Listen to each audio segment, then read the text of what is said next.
Kalau tidak bisa membaca setelah tahajudan, boleh dibaca kapan saja. Intinya kita harus punya pegangan zikir yang rutin dan istiqomah. Baru setelah itu kita akan menemukan pengaruh dalam diri kita yang istiqomah. Baik, kita lanjutkan. Pembahasan kita adalah kita melewati bulan Ramadan, majelis sebelum Ramadan.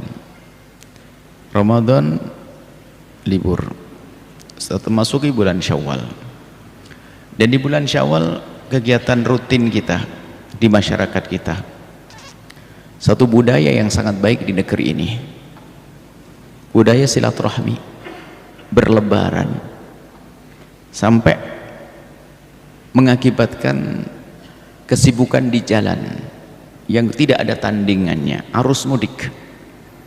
Jadi arus mudik itu adalah satu kejadian yang langka, nggak ada di seluruh dunia kecuali di Indonesia. Nggak tahu di tempat lain ada atau tidak. Belum pernah dengar ada arus mudik sepadat sedahsyat di negeri kita.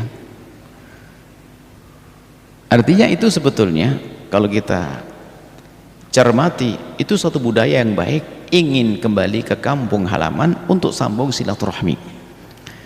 Ini akan tetapi karena mungkin ya kurang pemahaman kita tentang pentingnya silaturahmi yang sesungguhnya, sehingga itu menjadi satu rutinitas yang tidak disadari atau hanya sekedar cuti liburan. Sementara kita harus tahu silaturahmi itu penting, perintah Allah. Kalau kita menjalankan silaturahmi itu ibadah. Anda pulang mudik itu ibadah, tidak beda dengan sholat dan puasa. Jadi sambung silaturahmi itu ibadah. Nah, karena kita kurang menyadari makna ini, ya kita tidak menemukan buah daripada silaturahmi kita, sehingga biasa saja tidak ada yang berubah dalam keluarga kita. Bahkan bisa jadi pulang kampung malah tambah ribut dengan adik, rebutan kamar, rebutan sepeda motor dan sebagainya. Bisa jadi seperti itu karena bukan tujuan yang baik, hanya sekedar ikut-ikutan saja. Tapi kita harus menjadi orang cerdas. Silaturahmi harus serius dan diperintahkan oleh Rasulullah, diperintahkan oleh Allah. Nah, silaturahmi yang benar, ayo yang serius. Sepanjang bulan Ramadan kita membaca satu kitab di madrasah Ramadan. Setelah asar kita membaca satu buku, yaitu kitabnya Imam Ghazali yang berjudul Al-Kashfu wa Tabyin. Di dalamnya adalah membongkar atau menjelaskan tentang orang-orang tertipu.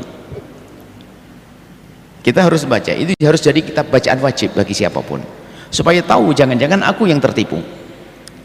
Orang yang tertipu itu bermacam-macam di situ. Yang paling tingkat tinggi ketertipuan, orang tertinggi yang paling tinggi ranking 1 tertipu adalah orang alim. Ternyata di situ disebutkan sampai 9 model orang alim yang tertipu. Ya tentu macam-macam sebab ketertipuan ada. Tiba-tiba setelah kaya pengen pangkat, setelah alim ngajar pengen disanjung orang, pengen viral, pengen masyhur, pengen ini, pengen macam-macam. 9 model orang alim yang tertipu. Setelah itu apa? Orang ahli ibadah. Setelah itu ranking bawah pedagang, saudagar, jauh lebih aman dibanding ulama tadi.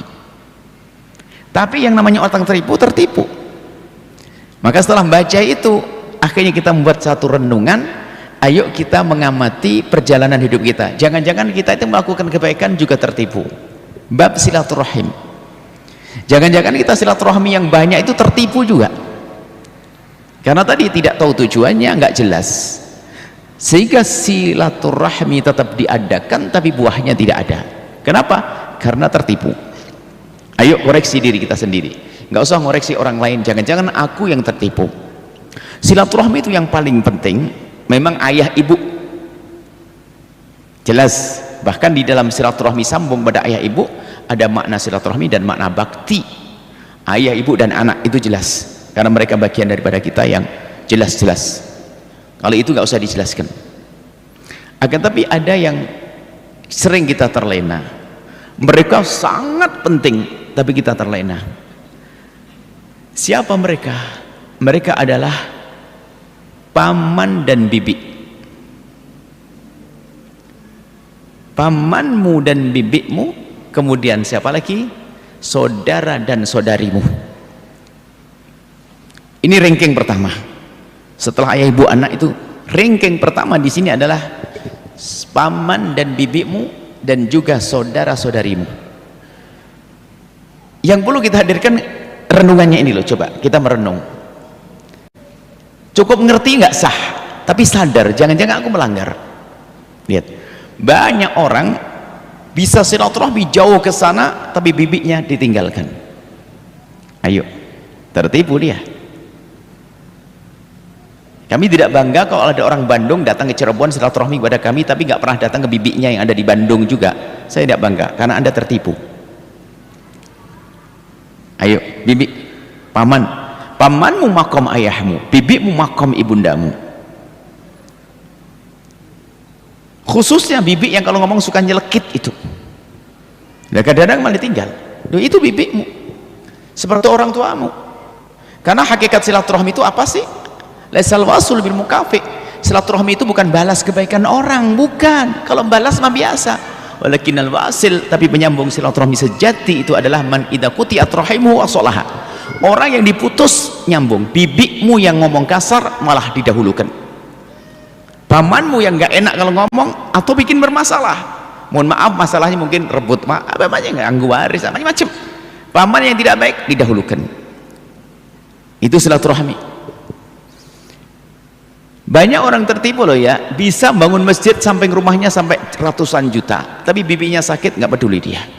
Ayo, makanya kita perlu kritik deh, kita perlu mencermati, jangan-jangan kita menjadi orang tertipu hanya karena nggak cocok dengan mendapatnya bibi langsung sudah diputus. Bibi kelas kepala nggak mau, sehingga waktu bibinya sakit ya pura-pura nggak dengar, pura-pura nggak tahu.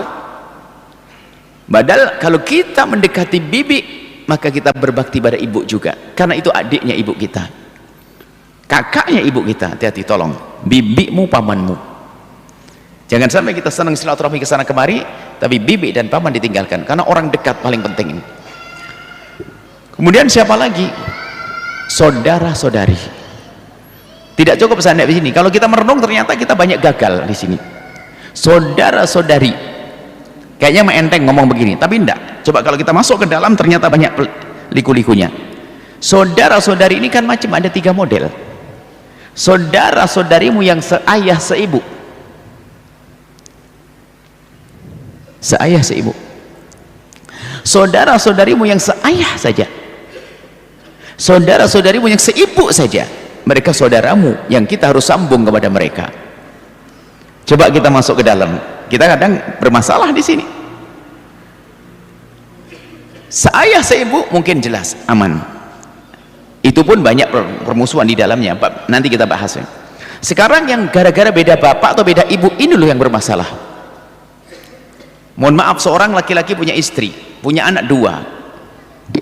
Istrinya meninggal dunia dan masih muda ini laki-laki. Dia sah untuk menikah. Menikahlah dengan perempuan. Punya anak 3, 2 sama 3. Nah kebetulan perempuannya ini nggak baik-baik amat. Jadi seolah anaknya 3 tok. Anak yang dulu anak tirinya nggak terlalu dianggap. Sehingga adik yang 3 ini dijauhkan dari abang-abangnya.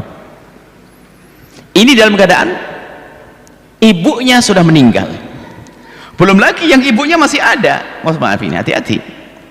Seorang laki-laki punya istri 2. Istri yang pertama punya anak 3, istri kedua punya anak 3. Ini bisa grup-grupan. Bisa saja istri yang pertama melarang anaknya untuk sambung dengan anak istri yang kedua karena terlanjur marah barangkali. Sebab kalau seandainya dipermasalahkan, yang bermasalah mungkin ibunya, tapi anaknya nggak punya dosa ini. Tapi gara-gara beda begini permusuhan. Makanya ini kalau kita tarik kembali kepada permasalahan nikah 2, 3, permasalahan bukan masalah halal haram saja, bukan masalah adil saja. Ini loh, anak dengan anak dari ibu yang berbeda ini harus betul-betul dijaga supaya tidak terjadi permusuhan. Itu kan saudaranya. Apalagi yang nikahnya ngawur itu, nikah di pinggir gunung sana, terus nggak ketahuan sama orang, tiba-tiba anaknya 11. Ini kan orang laki-laki. Ini Giliran meninggal dunia, di saat turun ke kota pengen minta bagian waris, tidak dianggap. Kenapa? Nggak ada surat nikahnya, nggak ada ininya. Padahal dia nikah bener di satu kampung menyaksikan. Hanya gara-gara nggak ada aktanya, lihat nggak diberi waris. Apa yang terjadi? Anak yang di kota ini yang tidak membagikan waris, dosa. Nah ini kan macam-macam permasalahan. Ini loh yang kami maksud silaturahmi, mencermati kayak gini-gini. Ada lagi yang ibunya sama bapaknya beda, sama juga. Jadi bisa saja ini terjadi, bapaknya meninggal dunia, seorang perempuan punya anak dua masih kecil-kecil, wajar perempuan nikah bukan aib. Yang aib melakukan haraman, lalu dia menikah lagi dengan laki-laki, dengan laki-laki yang sekarang punya anak tiga, sama. Kalau pasti ketemu laki-laki tidak baik, dia membedakan sehingga seolah tidak dikenalkan dengan kakak-kakaknya. Tolong cermati, Anda bagian yang mana kira-kira? Kalau mau itu saudara, mungkin mohon maaf, jika ayah Anda menikah lagi dengan seorang perempuan, mungkin dengan cara yang tidak baik sekalipun, terus kok punya anak tidak punya salah, dia lahir tidak minta gitu, maka jangan dibawa-bawa. Anaknya adalah saudara dengan Anda. Ini godaan loh, ini godaan. Maka kalau membeda, lalu tidak mau sama silaturahmi, wah demi Allah saya, bahkan kadang seorang tua bilang awas ya, jangan. Tapi sama ayah pun kadang ada silaturahmi yang digagalkan loh, mohon maaf. Ini kita perlu mencermati kekurangan kita. Suami istri cerai, anaknya sama ibunya, karena mungkin saking marahnya dengan sang ayah, karena ayahnya zalim mungkin begitu, setelah cerai dendamnya, awas ya kalau kamu ketemu ayahmu, loh, diajak musuhan dengan bapaknya, atau sebaliknya. Loh, jangan dianggap sepele ini. Anda janda yang sukses waktu Anda mengajari anak Anda untuk bisa bakti pada ayahnya. Mungkin ayahnya nggak bener, ayahnya jelek, ayah ini. Diajak ngobrol, nak, apa yang kau dengar tentang ayahmu? Ayah begini-gini. Ingat, ayahmu tetap ayahmu sayang. Adapun umi dengan ayahmu memang sudah tidak bisa ketemu. Tapi ingat, ayahmu tetap ayahmu. Berjanji suatu ketika kalau kau sukses, kau yang akan merawat ayahmu. Ingat nak ya, bukan diajari memusuhan, awas ya kalau sampai nemui ayahmu jangan nemui mama sampai mati, sampai kiamat. Wih, serem banget loh. Ini loh yang perlu kami hadirkan, mencermati hal-hal semacam ini. Termasuk tadi, apalagi pernikahan dengan istri yang mohon maaf tidak pakai surat, tapi nikah resmi di depan kiai dan ustadz dengan syarat-syaratnya. Punya anak belum pakai suatu akte nikah, meninggal dunia, turun, nggak dianggap. Siapa kamu? Padahal dia ngerti sebetulnya, pura-pura karena tidak ada suratnya. Loh, ini hati-hati, suami ini ditanya oleh Allah. Sehingga kalau kita bahas masalah mohon maaf poligami, bukan sekedar masalah bolehnya saja, bukan masalah keadilan boleh tidak boleh, keadilan saja, banyak hal yang harus kita bahas. Jangan seenak sendiri di sana ninggalin anak dua, nikah lagi ninggalin lagi satu, sampai masya Allah. Ini akhirnya titip pesan sama kiai, kiai mohon maaf, ada apa? Saya punya anak tiga di gunung sini, yang satu di gunung situ. Ini orang-orang semacam ini ngerusak agama itu. Mohon maaf, ada model-model begitu. Maksud kami apa? Apapun yang terjadi, saudaramu adalah saudaramu. Ini yang perlu kami tekankan. Biarpun ibunya beda, ayahnya sama, atau ayahnya beda, ibunya sama. Ini merangi hawa nafsu dong. Makanya kalau tadi tahu tujuan silaturahmi karena Allah, sepahit apapun aku akan mendapatkan pahala di balik ini semuanya. Adikku yang bikin hati kesel tetap adalah adikku, abangku bikin kesel adalah abangku. Ini silaturahmi. Baik, gambaran semacam itu, koreksi diri Anda sendiri. Siapa? Ayo. Kadang sampai ngomong, kalau kerja itu sama orang enak, kalau sama keluarga, sama adik sudah nggak enak. Kau malah begitu ya, adiknya dibesarkan dulu dong, digedekan dulu. Ada ide-ide menanamkan kebencian, pendapat-pendapat yang menanamkan kebencian. Sudahlah, nggak usah nengok orang lain, tengok diri Anda sendiri. Hari ini mau belajar serius, kita ingin masuk surga. Nggak usahlah nuruti hawa nafsu. Mungkin Anda termasuk orang yang paling sakit hati manusia karena satu perilaku seseorang. Tidak usah dibawa-bawa ini permasalahan ini sampai kepada anak kita. Anda marah dengan seseorang, mohon maaf ya, tadi ayah anda menikah lagi, ayah menikah lagi. Mungkin anda tidak senang dengan istri karena mungkin perempuan asal diambil pinggir jalan atau semuanya misalnya. Anda nggak mengkritik semuanya, kok keluar anak, anda punya kewajiban untuk sambung silaturahmi dengan mereka. Jangan dibawa-bawa marahnya anda kepada anak. Ini godaan, ini godaan. Baik, kemudian setelah itu coba dicermati. Nah, kita perlu punya waktu setiap hari. Habis baca zikir tadi, berpikir, merenung. Tambah 5 menit lagi deh. Kan baca zikirnya 5 menit tengah malam. Habis 5 menit ngurusi dengan saudaraku. Iya sih. Aku bantu teman kerjaku kok cepet banget ngasih duit. Giliran adikku pinjem aja kenapa saya tunda-tunda. Kalau ngasih nolong orang cepet, berarti pasti bukan karena Allah. Karena ngerti temennya itu banyak duit. Nanti kalau saya butuh bakal minjemin saya. Lu kan nggak benar dia. Sebab kalau kita dengan normal keimanan pasti adik didahulukan.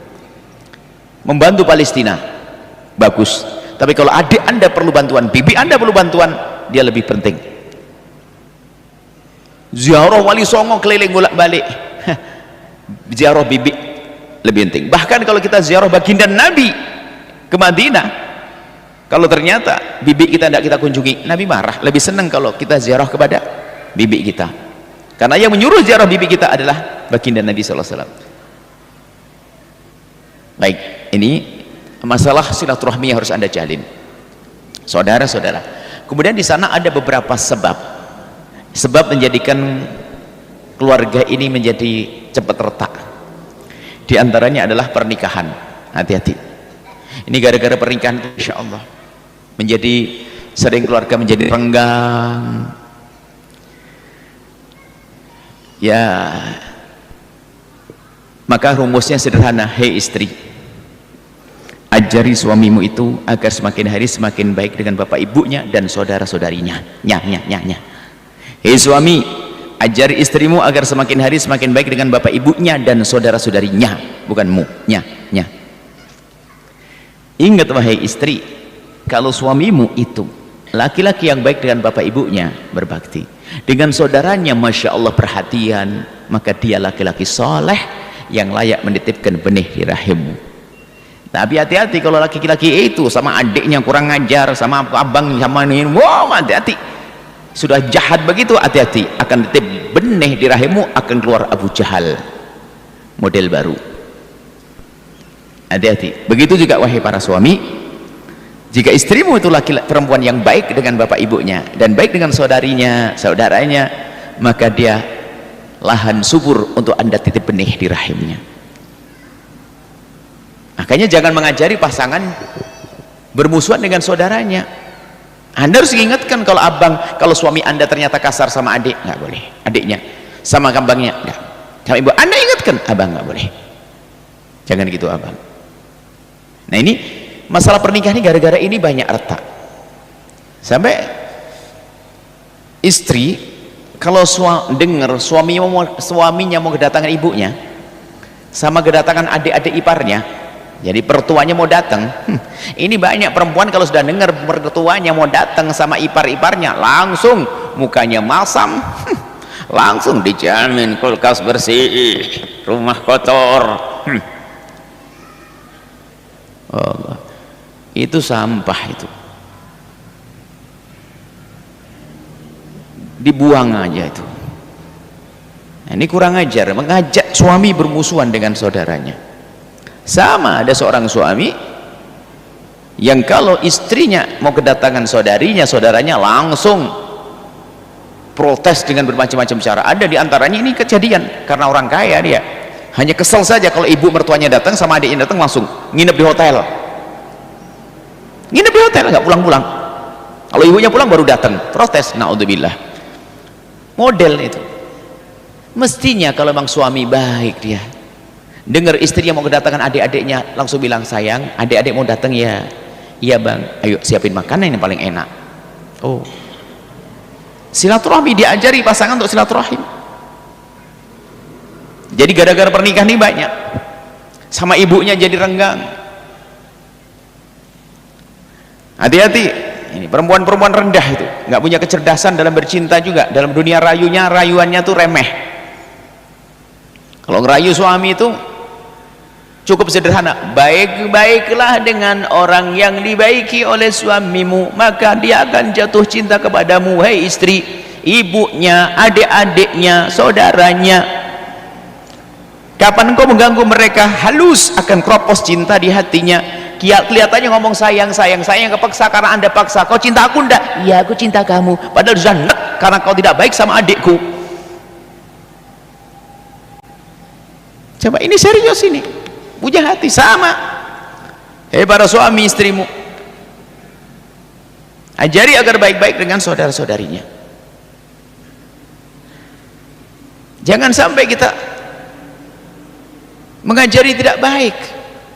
Kalau kita jahat sama keluarganya, diam-diam hilang cintanya. Dia akan berkata, ibuku dibegitukan, adikku dibegitukan, diam, gak terima, diam-diam mulai keropos, hilang cinta. Sehingga apa? Ya terlanjur punya anak 3 atau anak 5, mau ngapain ya, terus sudah hilang cinta, keroposnya. Hati-hati, yang demikian ini bisa terjadi suami istri gara-gara pasangan kayak ini. Ada suatu ketika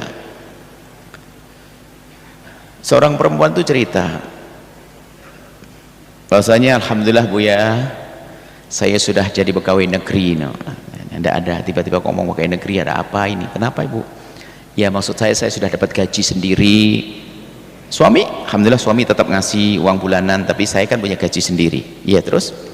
Nah, saya punya gaji ini sebagian saya berikan kepada ibu saya.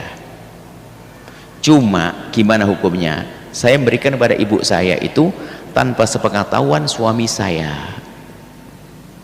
Kami tanya, ibu itu duit siapa? Duit saya Bu ya. Baik, kalau duitnya ibu, ibu bagi ke siapa saja boleh, apalagi diberikan pada ibunya ibu. Gak apa-apa Bu ya, kan gak izin, katanya orang gak izin suami gak boleh. Yang gak boleh adalah duit suami harus izin suami. Kalau duitmu bebas, saya mengatakan alhamdulillah. Di saat dia selesai mengucapkan alhamdulillah, berputar di otak kami sebuah pertanyaan. Bu, boleh tanya apa Bu ya? Memangnya kenapa kalau suamimu tahu kamu membantu ibumu? Dia ngangkat dada berkata, Bu ya, pernah ketahuan sekali marahnya nggak kira-kira.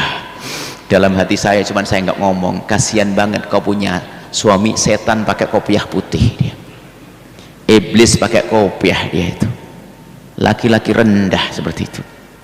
Masa istrinya membantu ibunya kok marah-marah? Nggak terhormat dia. Nggak seperti itu. Mestinya malah mendukung istriku, kalau kurang aku tambah sayang. Justru rayuannya bunyinya begitu, rayuannya adalah membantu. Coba kebalikannya, kebalikannya begini loh ya. Seorang istri, seorang suami deh, suami tadi kan ngelarang,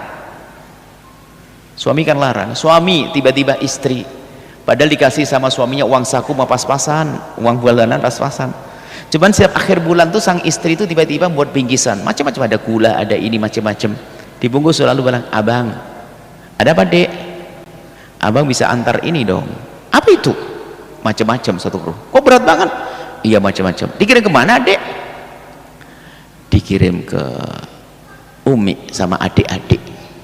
Umi sama adik siapa? Umi sama adik-adikmu sayang. Suami dibegitukan jatuh cinta. Oh, istriku mikirin adikku, aku aja nggak mikirin. Itu rayuan dasar, rayuannya orang cerdas. Begitu juga sebaliknya, seorang suami dia diminta istrinya suruh nganterin, bang anterin saya mau belanja. Oke dek, dianterin. Ternyata sang istri ini setiap mengambil belanja pasti sang suami nambah-tambah dek, tambah akhirnya belanjaannya jadi banyak. Sampai di rumah sang istri merapikan belanjaannya, kelebihannya dia bertanya, abang ini kelebihannya mau gimana, nggak ada tempatnya. Sudah aku siapkan kardus, dibungkus. Kok dibungkus tuh apa? Sudahlah bungkus, sudah dibungkus. Mau diapain? Mau aku kirim ke siapa? Adik-adik sama ibu. Adik siapa? Abang gak punya adik kan? Ibu sudah nggak ada. Adikmu sayangku sama ibumu. Itu rayuannya orang cerdas. Orang bebel nggak bisa begitu, nggak kepikiran orang bebel. Yang jarang ngaji bebel. Kalau ngaji masih bebel kelewatan. Mohon maaf ini, kenapa? Keindahan dibangun dengan seperti itu, dengan menjalankan syariat Nabi, pendidikan dari indah. Ada suami begitu, istri kalau suaminya lagi bantu, ibunya sendiri langsung mukanya cemberut. Tidak boleh semacam itu. Baik, sampai di sini tentang gara-gara pasangan ini bisa saja rusak. Pastikan rumah tanggamu adalah rumah tangga yang saling tolong menolong di dalam silaturahmi kepada adik-adik dan saudara-saudara, bibi-bibi dan seterusnya. Baik, selanjutnya apa yang menjadikan retak rumah tangga keluarga silaturahmi ini? Kita cari sebabnya aja deh.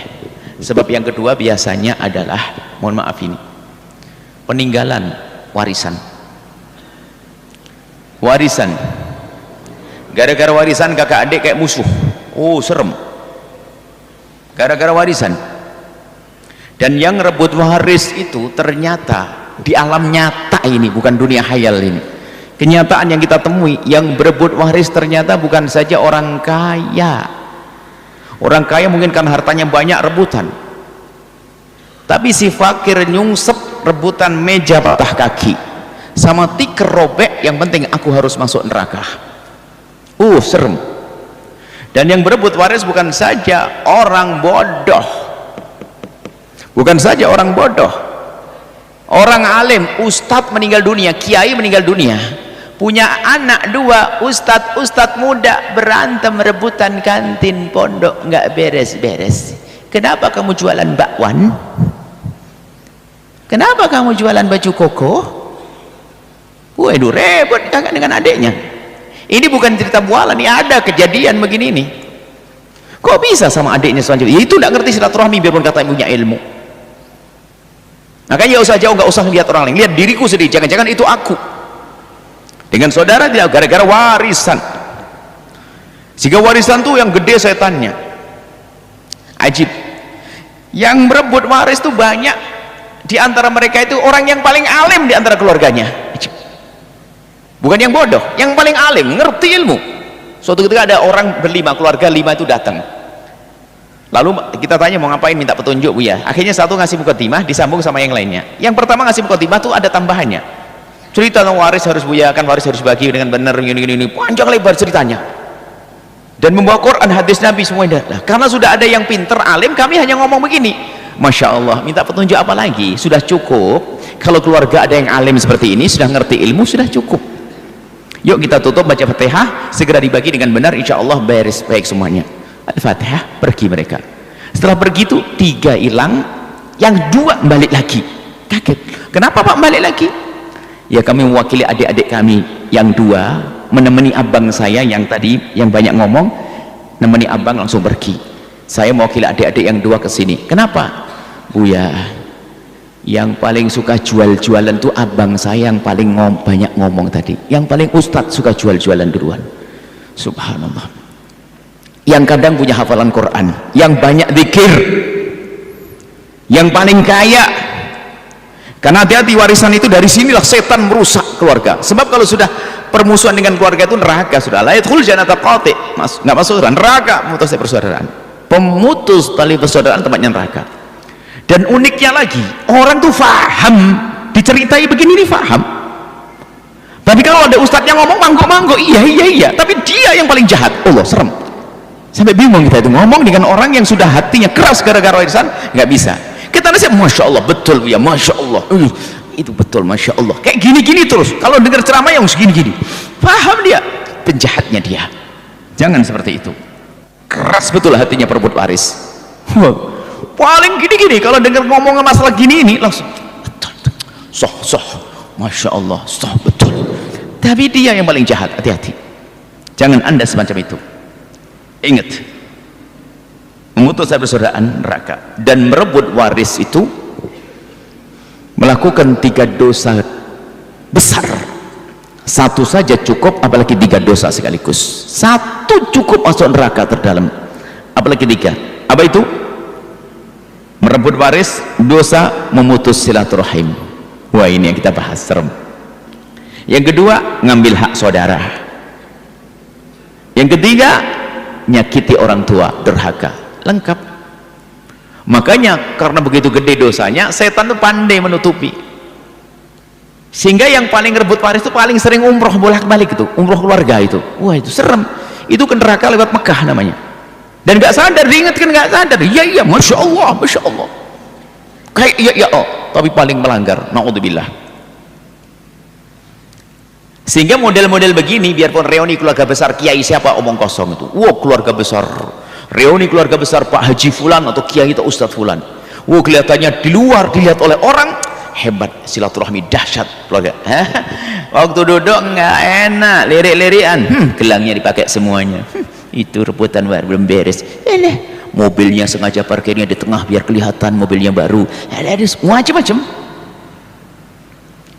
Hati-hati, jika itu Anda tobat, rugi Anda bisa hadir pengajian ini karena Anda akan selamat. Sepahit apapun Anda, sejelek apapun Anda, jika itu adalah Anda, beresin. Jika Anda termasuk orang yang kalau dengar begini ya tapi paling melanggar, hati-hati, tinggal kembali kepada Allah. Mumpung nyawa masih ada di kandung badan kita, tobat, berdamai dengan saudara. Ini masalah waris, serem, mengerikan. Sebab permusuhan di saudara, di keluarga, ini peninggalan. Dihubungkan lagi, kadang pasangan tuh punya peran besar. Hati-hati, para istri, jika mendengar suamimu lagi ada pembagian waris, katakan kepada suamimu, abang, jangan bawa ke rumah uang haram, biarpun 1 rupiah. Ingat, anak-anak kita tidak boleh makan barang haram. Ambil waris sesuai dengan petunjuk syariat, jangan rewel, jangan ramai. Pesan begitu, wahai istri yang solehah. Suami yang soleh sama, sampaikan kepada istrimu, istriku, keluargamu lagi pembagian waris, hati-hati, awas ya, jangan angkat suara kau, serahkan kepada ahlinya ya, jangan mengambil yang haram 1 rupiah pun. Ini pengaruh besar pasangan ini. Saya pernah bagi 7 orang, makanya geleng bilang kalau sudah membahas waris itu, saya kok bisa yang langgar waris itu nggak masuk akal, kadang-kadang di otak itu nggak masuk, serba aneh. Orang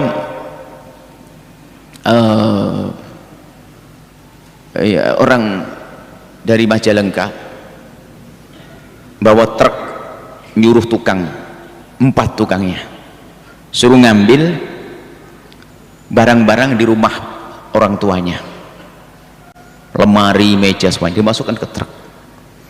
Kata yang ngangkat itu cerita, pas kita bahas masalah ini, lalu dia bercerita, betul Bu ya, itu biaya truk sama tukangnya lebih mahal daripada harga meja. Mejanya meja lama, rusak, rayapan segala macam. Ini kan tidak masuk akal. Jadi kalau rebutan waris itu aneh sekali, subhanallah. Hati-hati, memang neraka gede, hati-hati. Di rumah Anda jangan ada rebutan waris. Nah ini kita pernah bagi waris 7 bersaudara. Orang kaya sehingga banyak asetnya, ini lengkap, ini toko-toko tekan ini, okay. Setelah selesai sepakat, saya habis ini nggak ada perbincangan lagi setelah ini, semuanya karena Allah. Bismillah, ya siap, ya masya Allah, alhamdulillah, baca Fatihah, selesai. Kita makan di meja sebelah, makan meja sebelah, ini bubar mereka, bubar selesai, kita izinkan bubar karena kita pengen tenang, nggak usah rame-rame. Tidak lama kemudian ada yang nerima telepon, Buya ada yang mau bicara. Siapa? Adik saya yang tadi duduk di samping saya. Adik, oh ya, saya ingat wajahnya. Kenapa? Waalaikumsalam. Ada apa ini? Buya, mohon maaf punten. Ada apa? Mohon maaf Buya, pembagian waris yang tadi itu dipending dulu. Langsung berputar otak kita, ada apa ini? Tak cermati. Akhirnya setelah diamati, tak taunya betul, beberapa waktu kemudian baru sadar, ketahuan. Rupanya sampai di rumah ketemu iblis pakai kopiah putih, Pak Haji, suaminya yang jangan dulu, ini kan suami kurang ajar itu. Hati-hati, jangan sampai Anda menjadi seperti itu.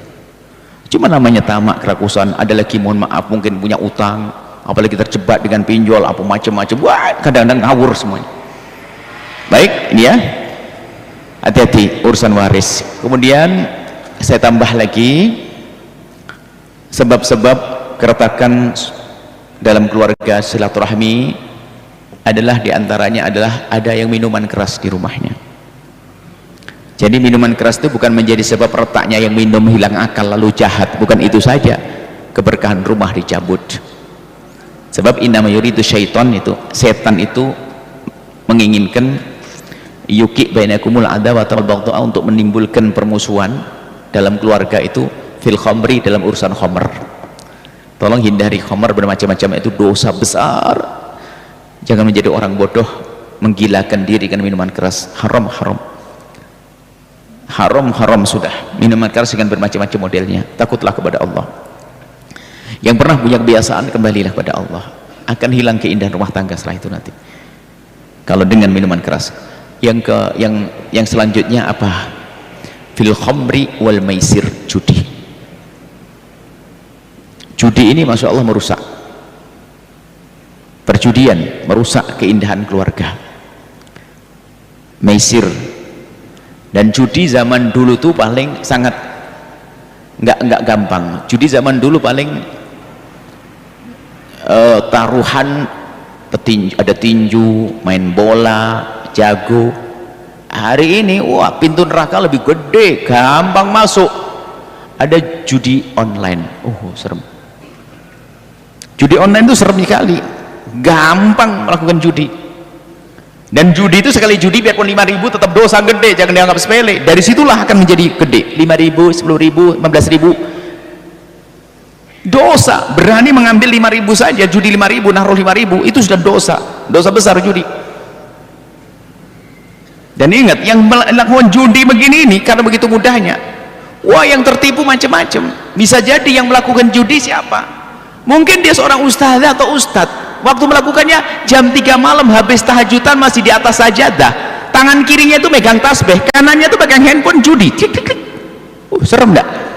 Hati-hati ini, tampaknya masya Allah imamannya gede sejedor, judi. Ayo hati-hati. Sengaja kita ingatkan jangan masuk wilayah ini. Haram, dosa besar judi. Judi dosa besar, jangan tidak dilihat oleh orang. Allah Maha tahu, hei hamba Allah. Kemudian biasanya ditumpuk, sudah judi, apalagi pinjaman online. Wah, habis itu apa? Pembagian waris, pasti berantem itu, lengkap satu paket, neraka jahanam. Ayo.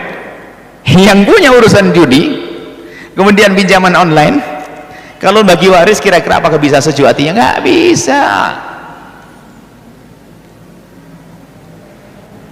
Hati-hati, makanya hindari hal-hal yang diharamkan oleh Allah.